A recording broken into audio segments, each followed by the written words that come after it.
dear monastic brothers, dear friends. So nice have a group of friends coming. I think is a wake up we call it. Yeah, wake up retreat is for the monastic is our favorite retreat in Deer Park Monastery. It's the only retreat where we have it 7 days. The other retreat sometimes 6, sometimes 5 days. But when we talk about the wake up retreat, we say 7 days. They go, yeah, okay. In Deer Park, where I'm from, in California, in America, it's we have 7 days, so you have one lazy day in the middle. You have 3 days and then one lazy day, because we also want young friends to experience what it is to have no schedule.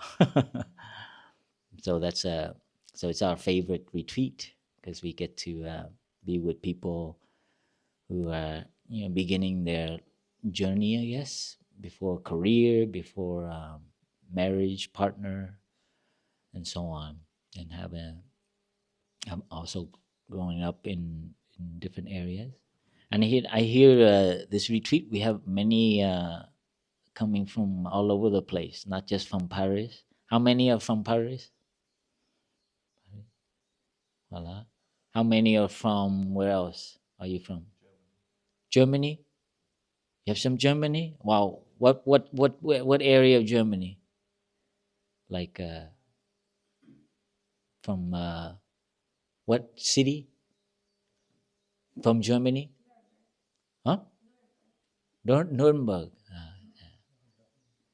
Yeah. Anyone from where is EIB from? Cologne? No. So it's like all near here, huh? Is it near? No, it's not near. Where are you from?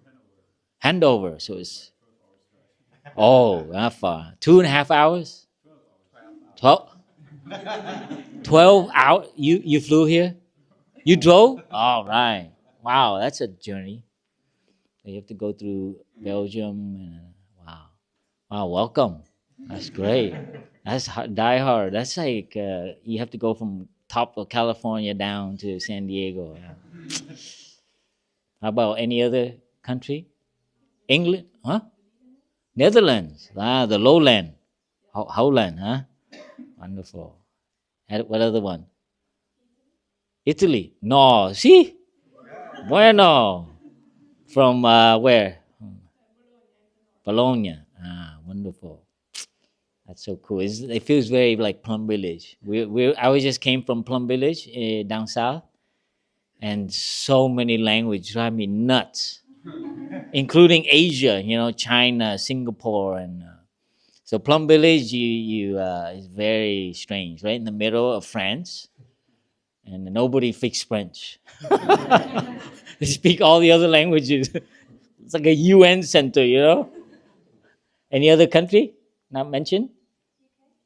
UK. Yay. Did you come through the tunnel? You drove? Did you go under the? Oh, I have never gone through that. You can't see anything. What? It's just the blackout. How long does it take you from one end to the other? 2 hours. Oh, that's not bad. That's like LA to Deer Park.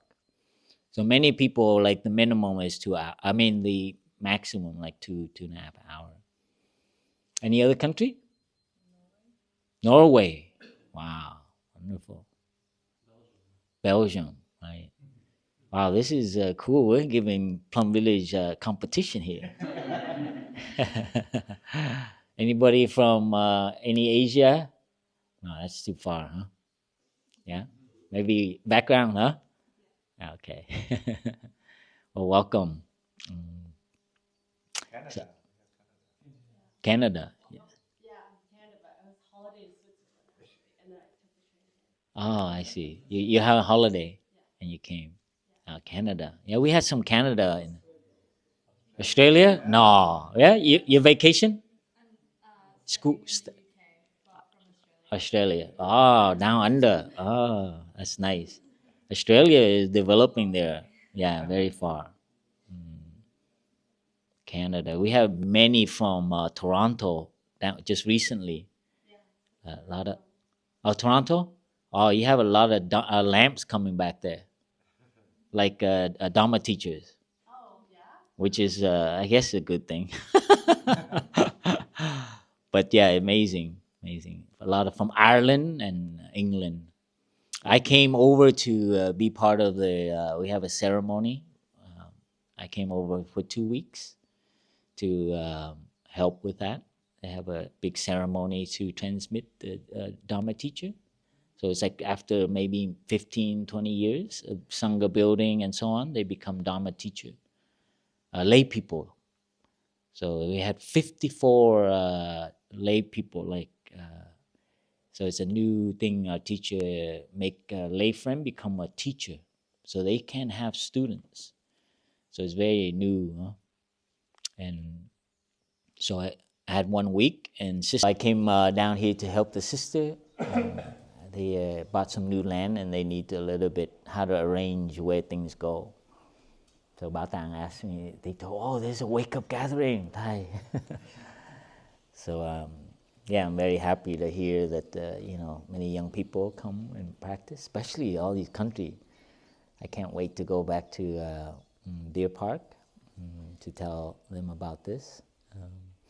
Deer Park, I also started there as when we first began the center, and we also had many young people come. So our teacher is always focusing to help the young people to find a new way to be in the world. So that's a very happiness to know that you are searching for a practice. I think maybe this morning, or like you play game. Did you share about like some like reason why you come and all that? You did? Ah, that's wonderful. Sorry, I missed that. I had a gathering of the brothers. We were like hanging out. Yeah, so yeah. To start off, I maybe one or two you can share a little bit why you come here. Yeah, maybe one from France, from Paris. Anyone to share outside? Just so I can hear it. Yeah. Why did you come here? Anyone? Paris? One from Paris? Right here? I came here to maybe with the mic. Maybe with the mic. Oh. I came here to enjoy the practice of mindfulness and also to enjoy how the monks are holding up the space for us and to make it so much easier for us to be here and to enjoy what we are doing. Simple thing but meaningful things. Wonderful. How have you been practicing? Yeah. How many years? How many years? Not with the Plum Village tradition, but practicing meditation, Meditation. for 10 years. 10 years? So you have some form of practice at home? Yeah. Yeah, wonderful. Thank you. Anyone else from, let's say, what other, from Germany? We had some? Let's see, go across. Norway. I'm going across the and then Belgium over here. Yeah, I'm doing geography. Yeah. Well, I came to take part in the practice and just learn more about it. So I practice with a community in Oslo, so Shanghai, how do you say it? Uh-huh. I'm always saying it wrong. Yeah, it's in Oslo. So yeah, I just wanted to learn more and just get some tranquility. Yeah. Do you practice meditation at home? Yes. Yeah. Yeah. And you sit regularly? Yeah. I mean, every week, but also with my yoga practice, I do daily. Yoga? Yeah, meditation daily. Wonderful. Yeah. Helps Thank you. Yeah. Let me see, there's a Belgium over here? Oh, wait, Norway, Belgium, yeah, France. Hello. Hi. It's my first time here, so I came here to get to know more about mindfulness and to slow down and find more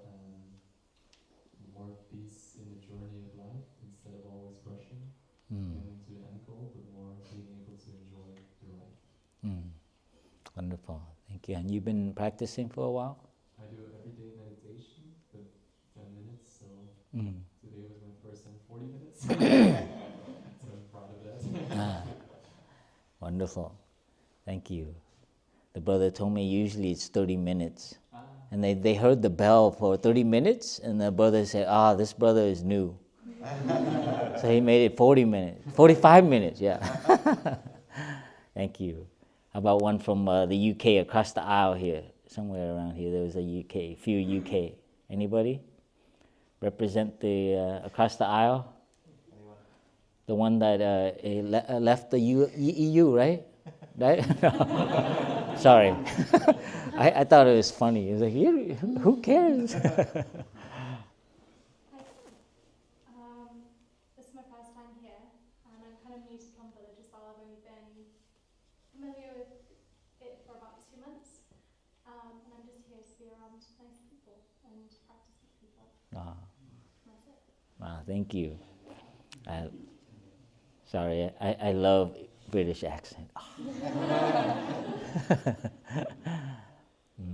Well, thank you. Just kind of gel my mind a little bit till when I was young, I grew up in Los Angeles, so very busy.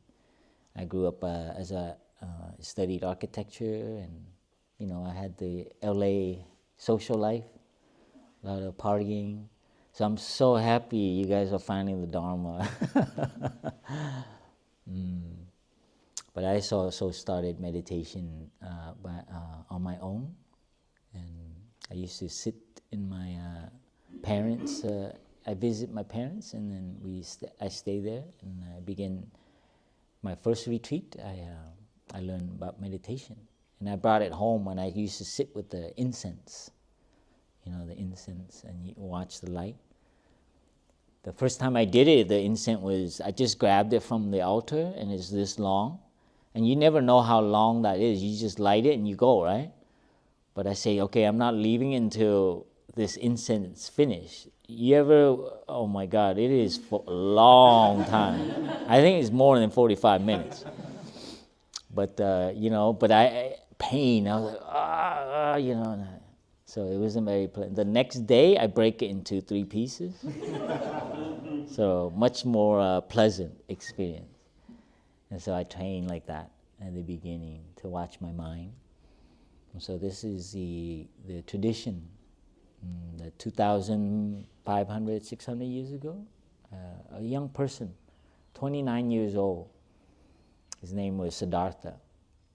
I just also came back from India for a 1-month trip.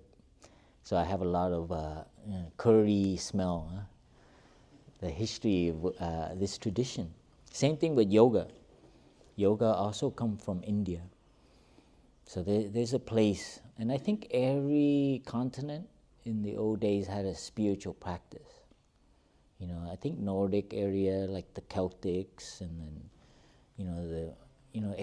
even in America with the Native Indian, spirituality has always been part of us.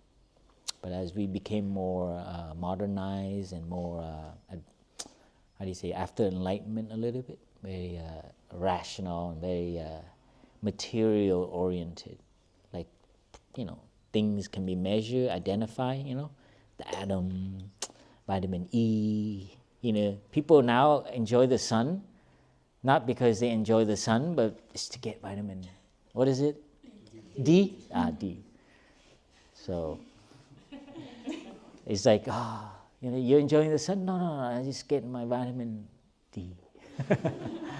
And I eat this, not to enjoy it, but just get my protein or get my, whatever.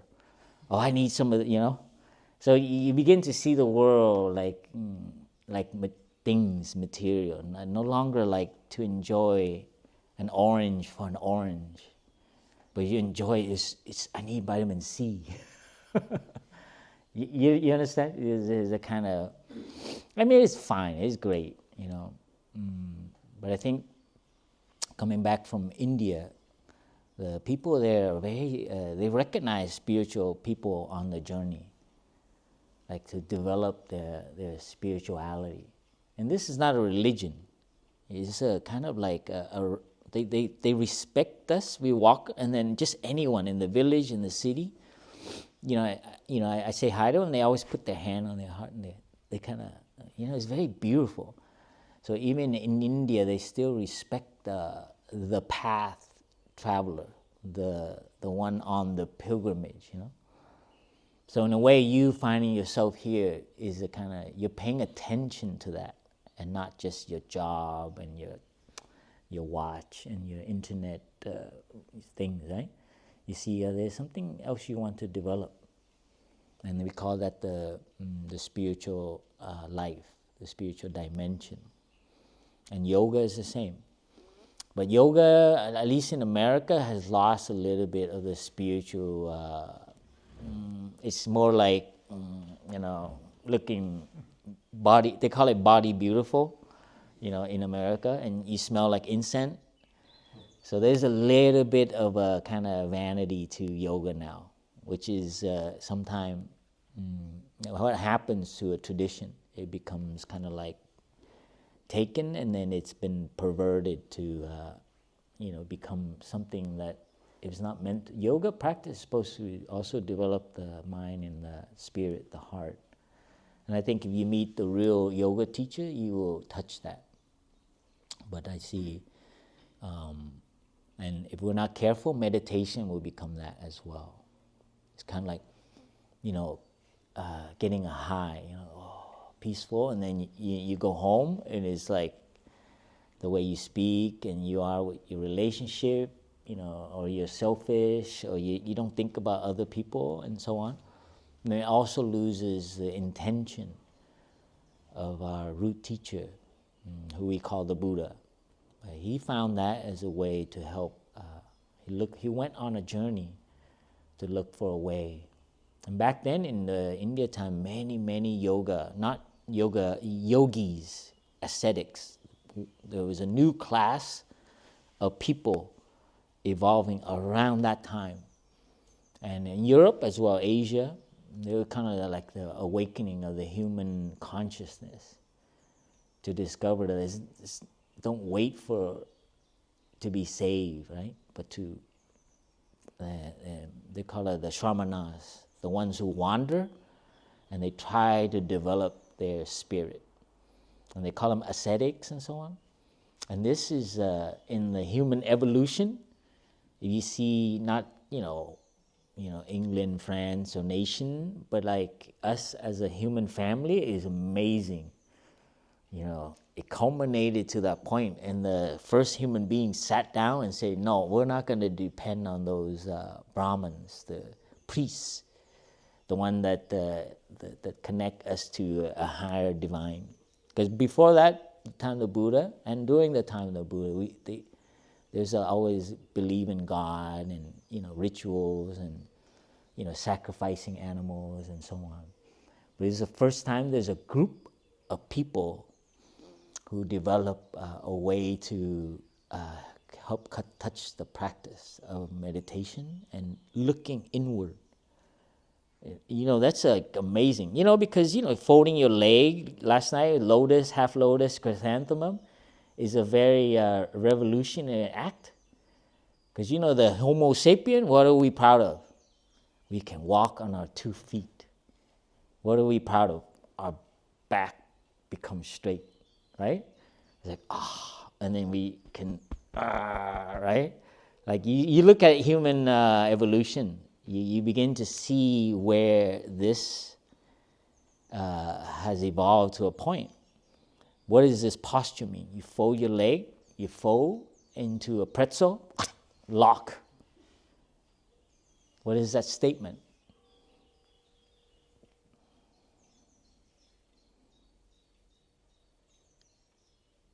And that statement is saying, I am not jumping like a monkey.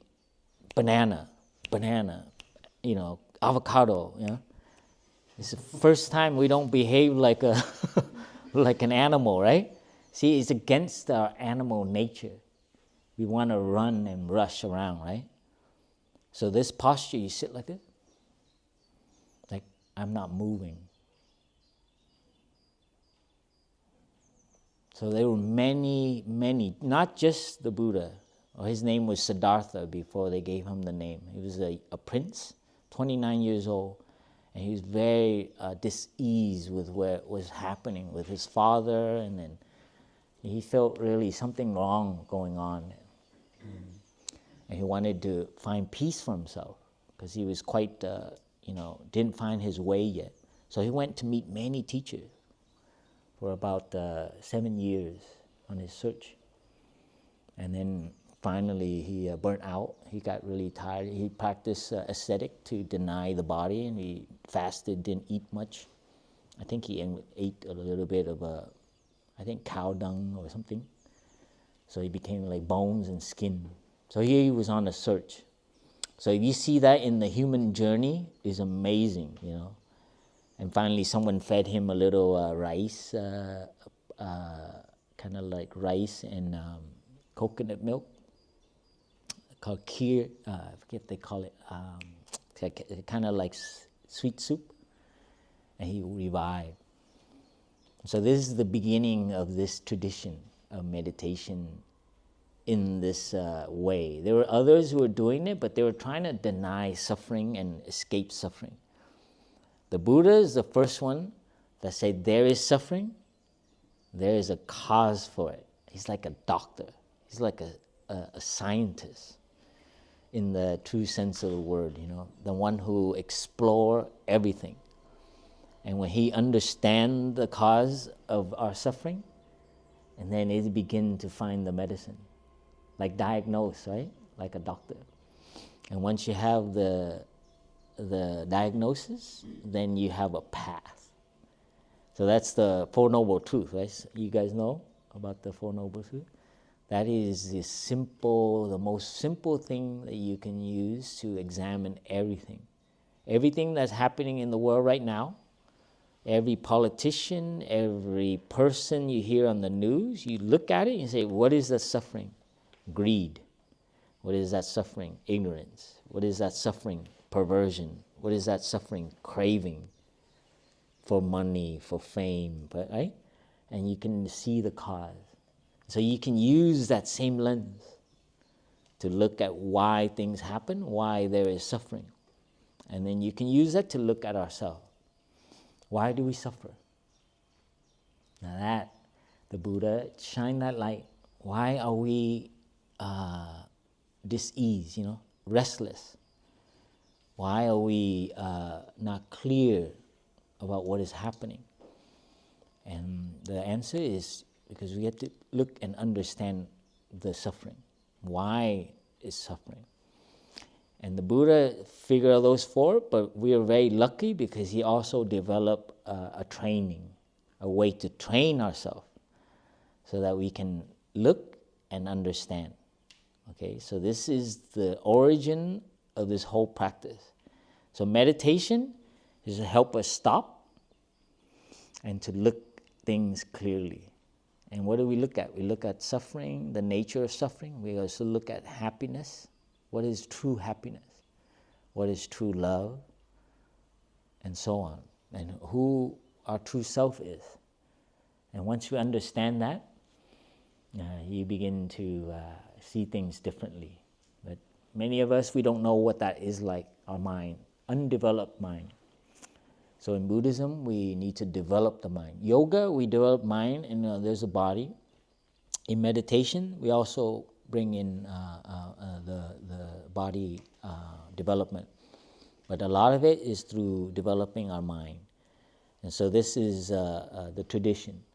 If we understand how our mind works, then you can see the beginning of why we suffer, why we cause suffering, why other people suffer, and why they cause suffering.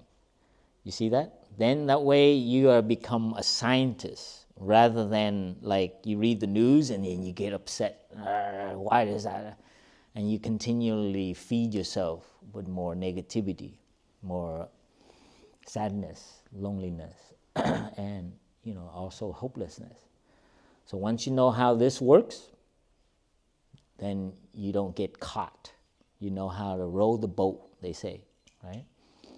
So this is a little bit of history of the origin.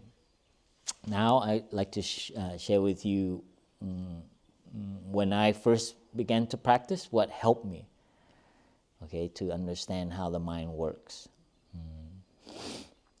And first thing we look at is our body. Okay, I had to train to because I was quite restless. I can't sit still for when I first met meditation, I realized I like to twitch. I like to move. So at the beginning, I trained to recognize I want to move my finger. I want to turn my head. So with the out breath, you relax it. You let go, and you recognize that wanting is the restlessness that I had, because I was, in the urban life, the pace. So meditation was very new to me. So this is the first training, is to train your body to just sit still. And even my finger, as I do not move. You see the what I tell you, why folding the leg, what that means? Like, I'm not turning. So have that intention. Like someone drop a plate in the other room. You hear the birds. So with your mind, you can pay attention, but you do not have to twitch. So that's the first basic training. Mere awareness, no reaction. And I'll tell you something crazy, and I don't know if you want to do it. In Deer Park, when I did this, it was very hot, so we opened all the meditation hall doors. You either have coolness, some breeze, because it's very hot and we don't have air conditioning, or you close the door and everything is like hot. You open it, all the flies come in. You know the flies? Oh my God. So you either choose fly or you choose hot. So the brothers say, okay, open up. And so you have to sit like that and fly. For 45 minutes, you're constantly kind of, And in Thailand, it's mosquito, even worse, But I trained myself to allow a fly to crawl on my face. And they crawl on my eyelid. And it make me have tears come to my eye. And I trained to allow the fly to crawl in my ear. And you can hear it. Don't move. It's pretty intense, but it's so awesome. Because, you touch something, it's sensation, right? And you touch something sharp, you touch something dull. But don't do this. I share this, and some brothers and sisters say, man, that's sadistic, man. But if you're a kind of character like me, I love to challenge myself.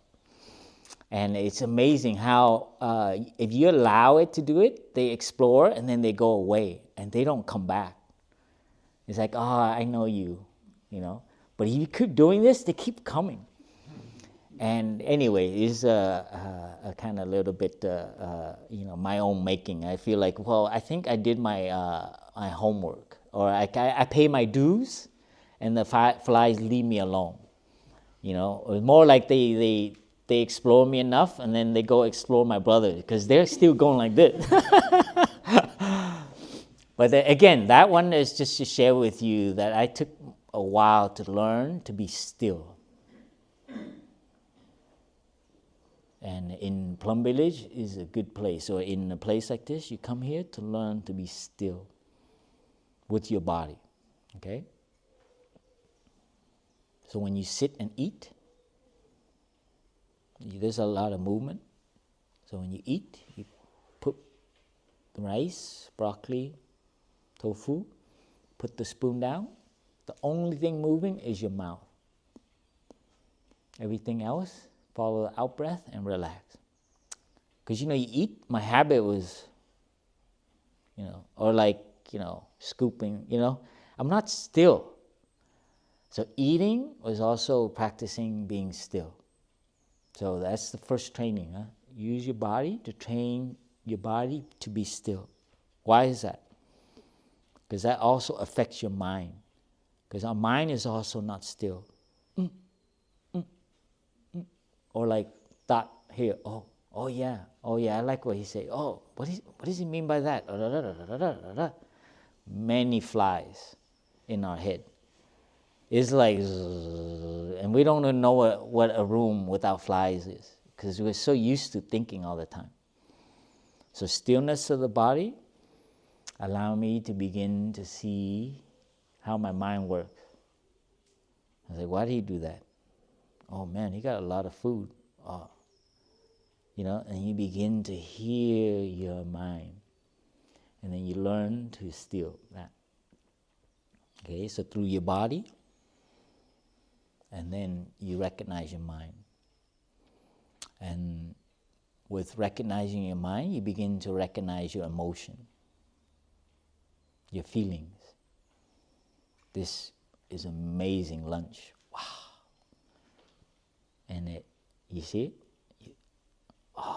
This rice is terrible. Who cooked this rice? I mean, it's like, glue, It's all stuck together, and then you begin to see your feelings, right?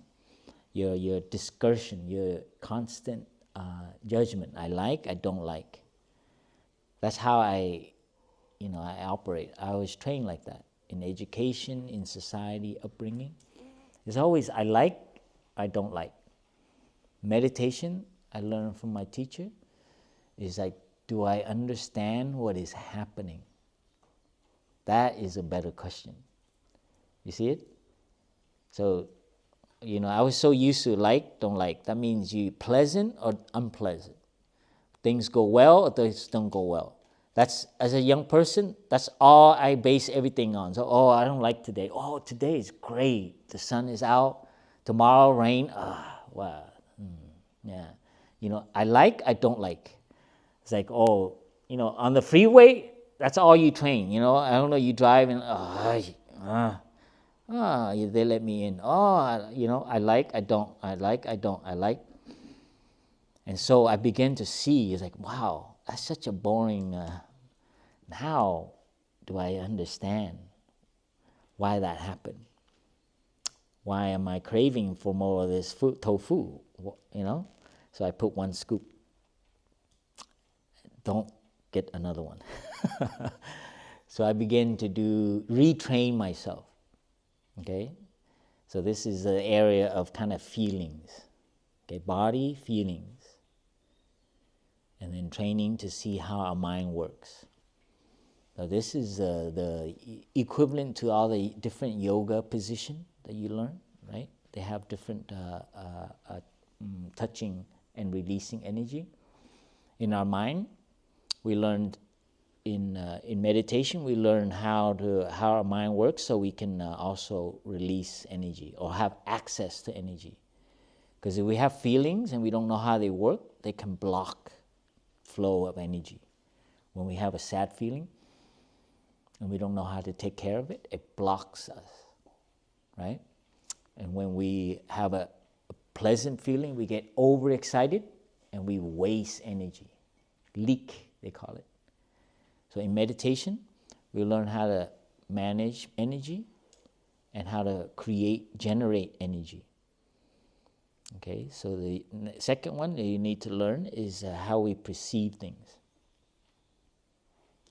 Our perception.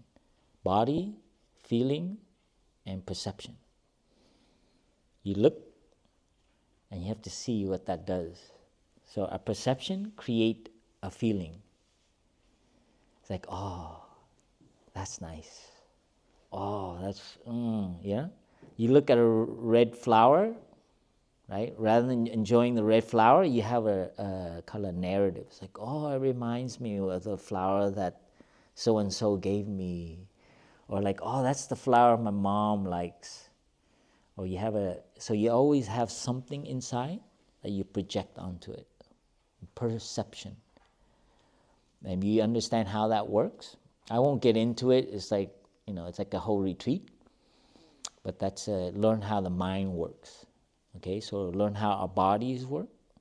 When you eat a lot, how does that feel? Now, my rhythm of eating, I can eat today's lunch, and I don't overeat. I know when I overeat, it's going to be something. But like if you have a rhythm, then the food today, you will poop tomorrow morning. Very healthy. Yoga, who does yoga? Yeah. Do you have teachers that teach you about looking at your poop? That's part of yoga practice. Yeah, it's medicinal. I know it's kind of weird in the West. But in India, it's normal, If you ever been to India? Oh, great. That challenges the West a lot. In India, in the old days, or even now in Ayurvedic medicine, they pay attention to your urine and your poop as medicine. So it's not like, but you look at it and you can tell how healthy you are. It's cool, huh?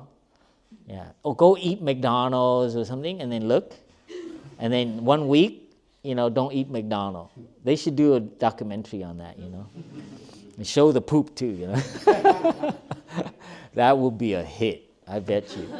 Viral, easily, Oh my God. You show the relationship. I was just recently in in India at a high school, and we were teaching meditation, and I go in and I use the bathroom. You won't believe it. They have a chart next to it, and they tell you if you're not drinking enough. And it tells you the 6 level of color. And if the bottom here, yellow, you need to drink a lot of water. But it's cool, huh? Young people are getting trained to look at their pee. So India culture is very cool. I mean, they've been looking at that for a long time. A perception, okay? So our body, our feelings, and our perception. Those two are in the category of mental formation. So mental formation is our thoughts. But I think the modern time now, I don't know in Europe, but in America, they call it narrative, our story. I ask you, who are you? You're going to tell me a story. So each one of us, from our upbringing, our culture, and what part of the planet we're from, we have a particular way of sharing something. And we have a particular way of sharing about what makes us happy, who we are, and our cause, and what is important to us. Every one of us. What is important to you, very different from what is important for her. It's called a narrative, a mental formation. This is a physical formation. Like come from a tree, people put it together. So it come together, they put this together, now it become a useful whiteboard. So mental formation is also a coming together of things that make you have a thought, a notion, a belief, an idea, a narrative. Who are you? You're going to tell me. Based on how you were raised, how you were treated when you were young, how your friends are, you're going to tell me a story. 20 years from now, you're going to edit that. Actually. You see? Or maybe tomorrow, or when you go home, you're going to tell a different story. Mental formation. You see that? Those things make the world turn. America has a narrative. The people from America, they have right now, it's crazy narrative, like a lot of places. In China, they have a narrative. You see that? You begin to see the world very interesting, huh? Now, don't get emotional about it. Find out and try to understand. Why do they do that? ignorance, hate, fear, anger, want revenge, pride, ego, ego of a nation, ego of a group of people. You see it? And it causes suffering because they don't know how that works. They judge others, they fear others. So you see how that works? Don't like or don't like. Ask, do you understand how that works? And that is what the Buddha found. So the way of liberation, enlightenment and all that is not like, oh, somebody help me, God, or somebody, teacher, teach me, tell me what to do. No. In Buddhism, fold your leg, sit still, don't move. Slowly, everything still, and your mind can see clearly why you've been doing this to yourself. Why do I have to do this? Because you have a story, and you don't allow yourself to let it go so you can have a different story. You're more than your story. That is the liberation. It's not like, I'm free to do what I want. Liberation in Buddhism is free from those notions, mental formation. And then that's why in the present moment, you just experience things, a person, as they are. They're wonderful on the human family. Oh my God, took how many billion years to produce your two eyes? That's like a miracle. It's not like, oh, you have beautiful eye. Can I bring you home with me? Oh, would you be my special one? That is suffering. You're going to kill her with your wanting, right? So you begin to see the world not like, I don't like. But you begin to see the world like, wow, what a miracle you are. Not because you're big, tall, or because you're beautiful or not beautiful. You're like a miracle. You begin to see with the eye that is awake. You see? Of course, you can attach, oh, I like you a lot, much more than I like her. And then you suffer, and then you're like, oh, now I know why I suffer. I've been through that. I make her suffer a lot, and then she make me suffer back. Oh. So that's a kind of, you understand how that works, because we want to possess, like tofu. I want more tofu. It's like same, you like something, you want more, right? Oh, you like her. It's like, why didn't you call me? It's like, I called you this morning. It's like, no, you should call me, more often. Like, how often do you want me to call you? So you become like, I want more call, I want to know where you are all the time. That's more tofu. It's not different. It's the same. You like something, you want more. You don't like it, no more dislike. And if you don't know how that works, then you don't understand the nature. And that is why I'm a monk, because I like to explore why things work, even in society. Right now, a lot of suffering in society. And the way I look at it is I need to understand the history, who that person is, who this, politician is, this group of people, what are they fearing, the history of this area. So my mind don't get caught in the news, and my emotion to become a victim of the news journalists. Everything they write is to get you and get your emotion. So when they need you, they will call you and you'll get your emotion up. That is the nature of news. So if you don't know how your mind works, the news, the journal, the marketers, the marketing, they know how to manipulate your mind. I'd like to share now in our time now, what is the most valuable thing that we have? Anyone know? What is the most valuable thing right now that is happening right? What everybody wants. I mean, you're giving it away every day. You know, what do you do when you look at your phone? Attention. Your attention. The most valuable thing on the earth right now. They say it's information, but it's actually your attention. Information is catching up, you know, data, whatever. But your attention, right? The longer you stay, the more money they make. The longer you stay, you are easily manipulated. I had a advertiser follow me with a pot.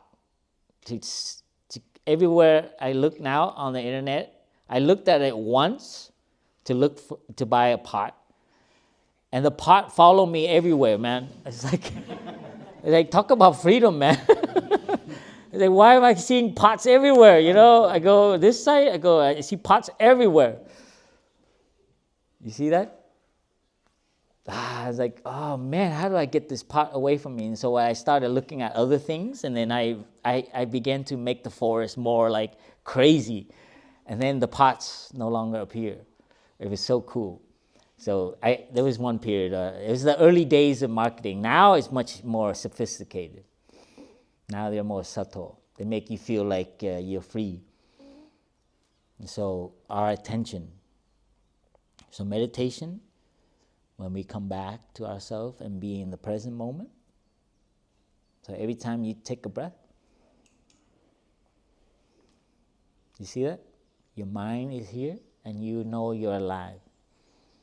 That will be the most valuable thing in the next 100 years, 50, 10 years probably, with all these gargoyles coming up. So the real presence that you know will be your freedom. For you to like put the phone down, to take your glasses off, to unplug. You'll have augmented hearing and augmented visual soon.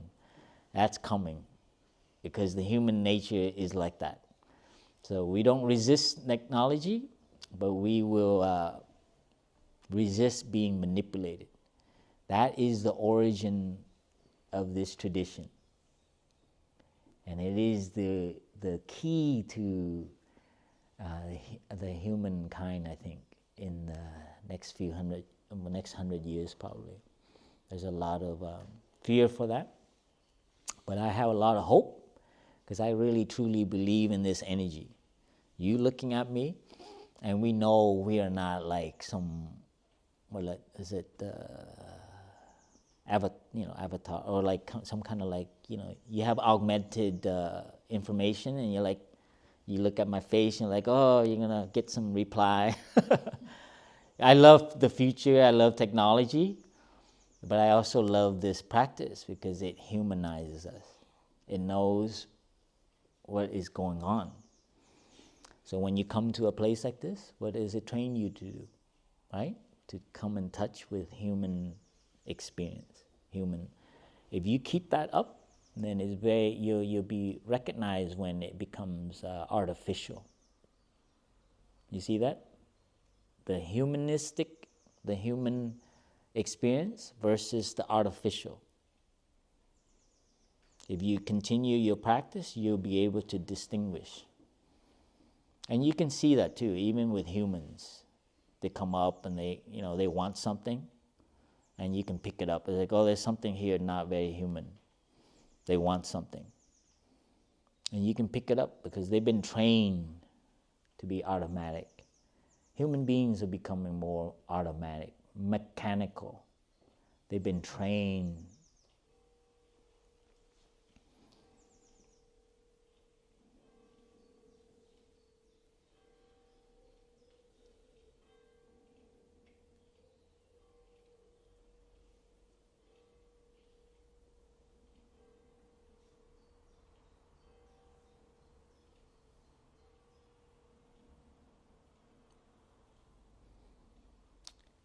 And what I love about this tradition is really require your participation.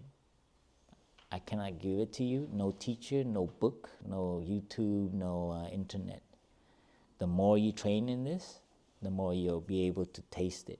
And that's what, I have my teacher from Plum Village. I'm very grateful to him. But I am most grateful because he transmitted to me this way of looking.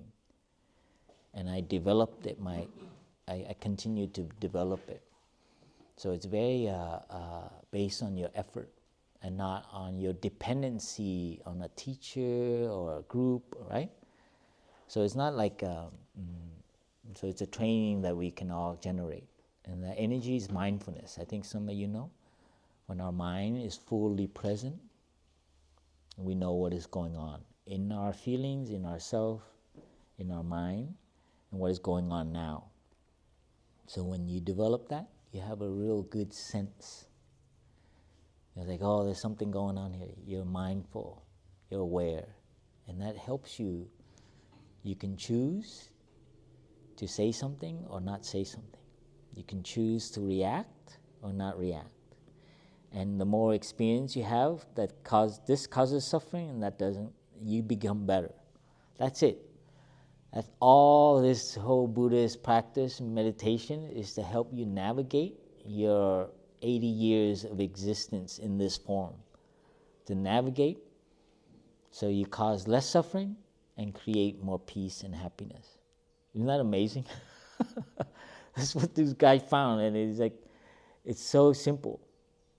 And it inspired him to help other people. At first he had all these thoughts of doubt whether he could do that, because people believe so much in being saved by a higher being. And this one required them to look inward. And as you can see, you go out on the street now or the airport and you tell someone, look inward. They're like, what do you mean? You know what I mean? Because, some of you meditate, you know what that's like. When you just sit still and then you come inward and watch your body, watch your feeling, to examine and to let go, so you refresh.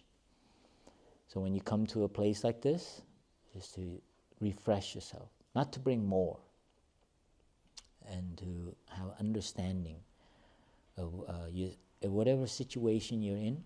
Anytime you feel kind of caught, like stuck, maybe you take a break in your room or you come to a place like this, it helps you unstuck. And then you calm yourself, and then you have clear mind. And then you choose. So in Buddhism, the freedom that we have is not freedom to do anything we want. It's the freedom to choose. This path leads to more suffering, this path less suffering. Which one do I choose? And then you keep going like that. You get to here, you go, all right, what do I choose? You choose one. You make a mistake, oh, wrong choice, you come back. So that's our engagement. And that's how the whole tradition evolved. And we have many, many practice that help us cause least suffering. Like eating vegetarian, eating vegan, trying to consume less, live a simple life. Don't steal, because that leads to something. Don't tell a lie. That usually causes someone to react. So you begin to see like, oh, don't judge other people with your speech, because that usually creates something. So you see how it evolved through, then it became into behavior, and that all requires us to train. So it's not like someone can help you. They only can give you a tool, a method to train. And you have to train. You can hear all this, it makes sense, but if you don't train, then you don't have the energy and the clarity. Okay? I like to share it with people is like tennis. How many of you play tennis? A few, yeah? Yeah, you can learn all you want, Wikipedia, books, internet, YouTube, watch everything on the internet. But if you don't get on the court, you can't play.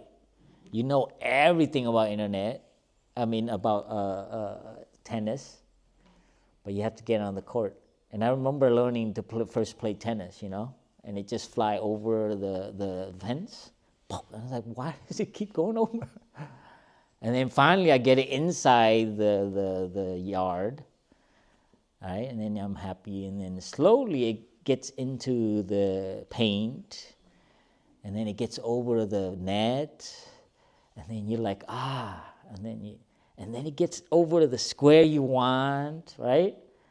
And then you could be hitting a different angle, and then you begin to know how to aim it, and you start to have fun. Like, wow, this is enjoyable.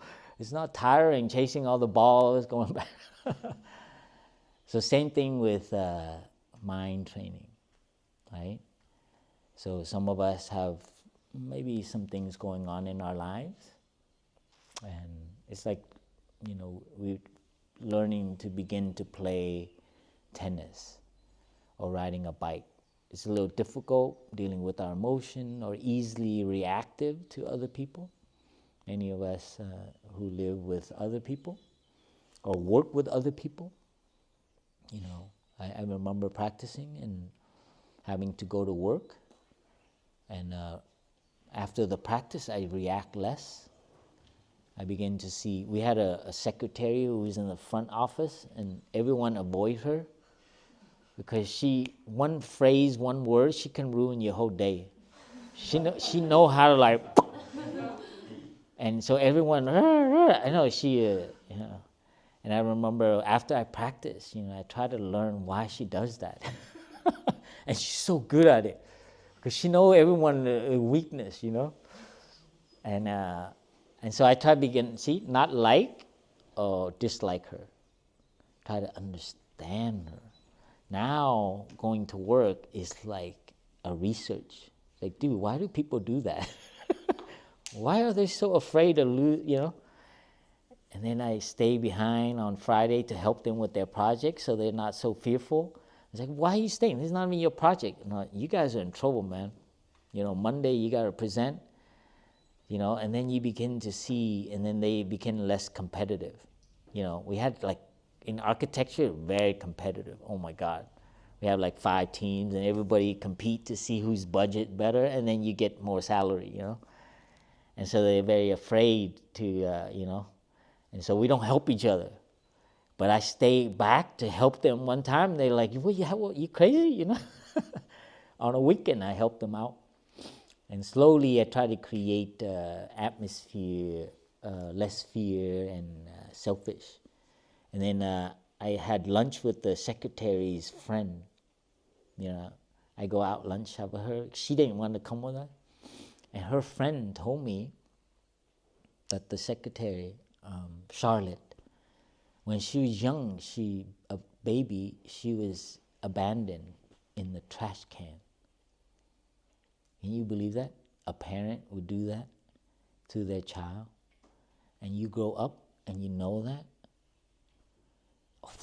When I found that out, I was like, my fear of her, gone. And I feel so much love for her and why she hates human beings. And so I begin to, through understanding, I begin to see things differently. Same thing with my father, I begin to see why he's caused so much suffering to us. Because he lose everything when he escaped Vietnam.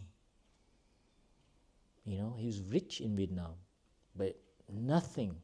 He didn't bring anything. We lost all our pictures, our paperwork, and to have to bring his family and my 4 kids, he had 4 kids, to go on a boat and not know if you can come back. Can you believe that? As a father of a family, it's like very painful. And so he never be able to come out of the hole when he come to America. He couldn't adapt, couldn't learn English, so he became very depressed and drink and caused a lot of difficulty. So as a young teenager, young person growing up, I hated him.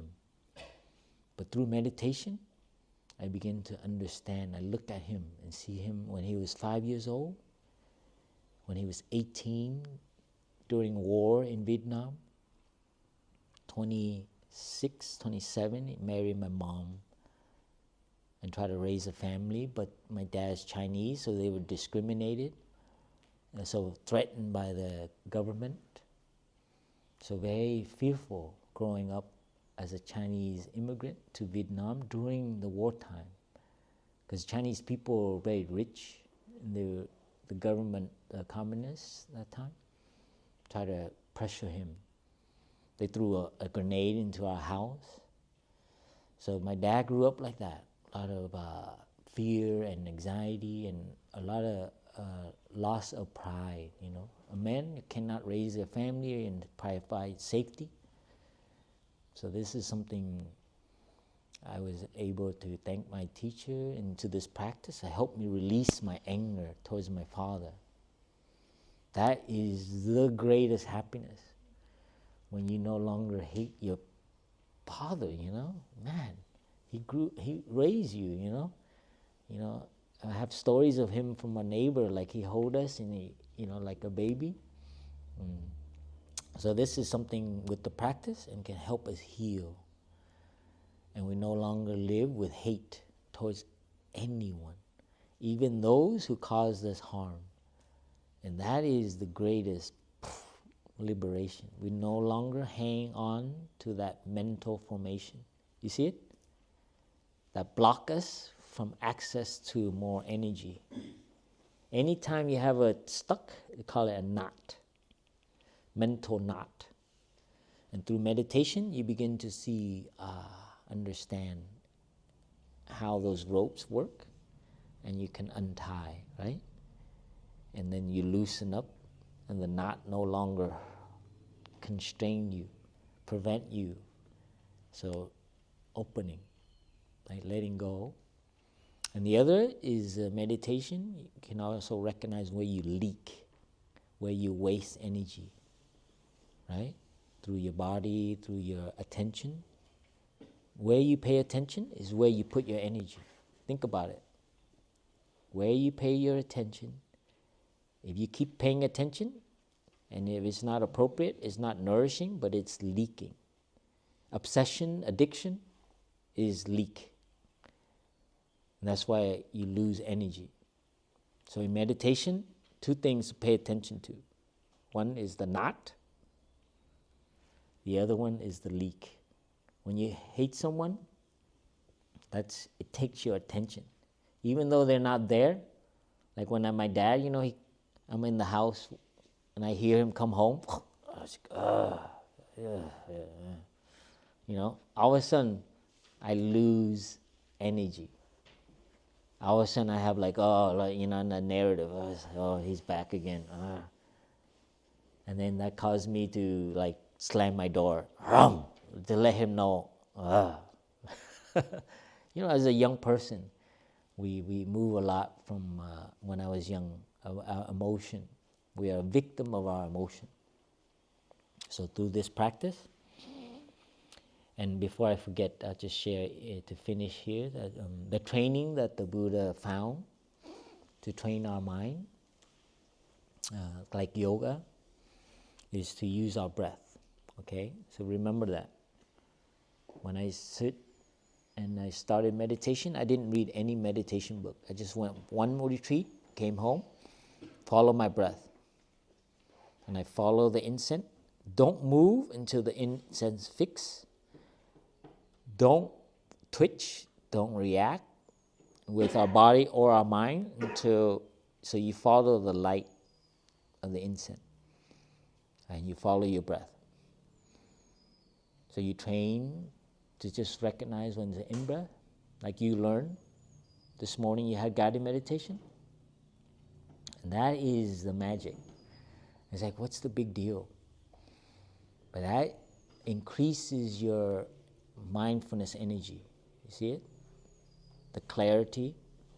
So through the breath training, so through the rhythmic observation, your mind becomes more and more clear and powerful.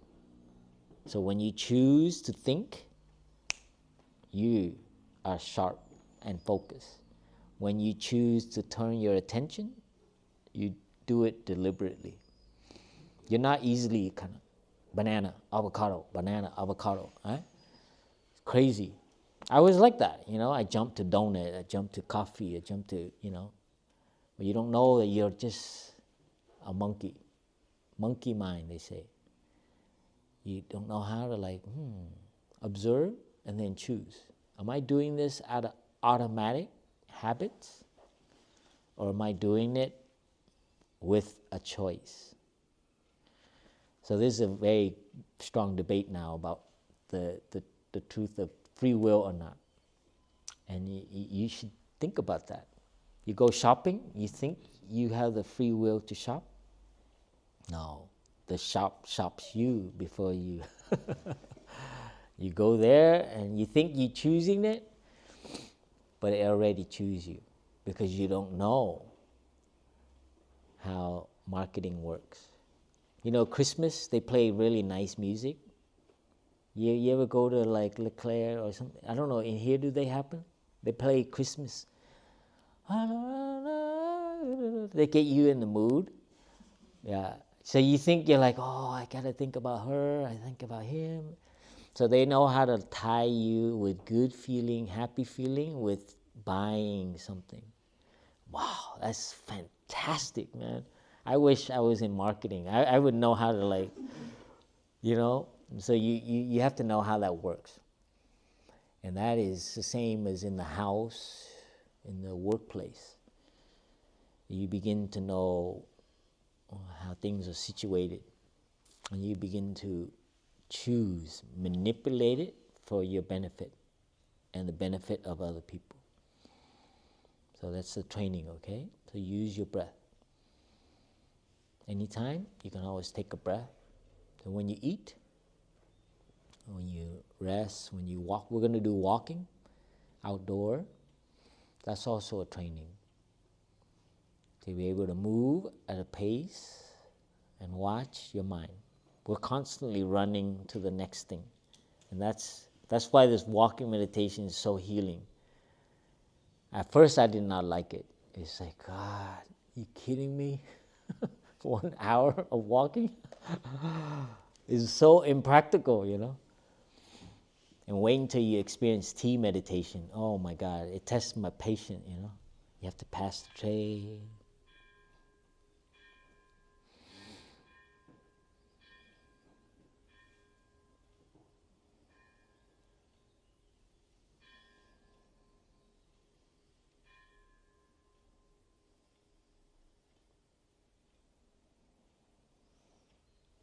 That's perfect. Thank you for listening. And remember, coming here to learn to stop and learn to look deeply, okay?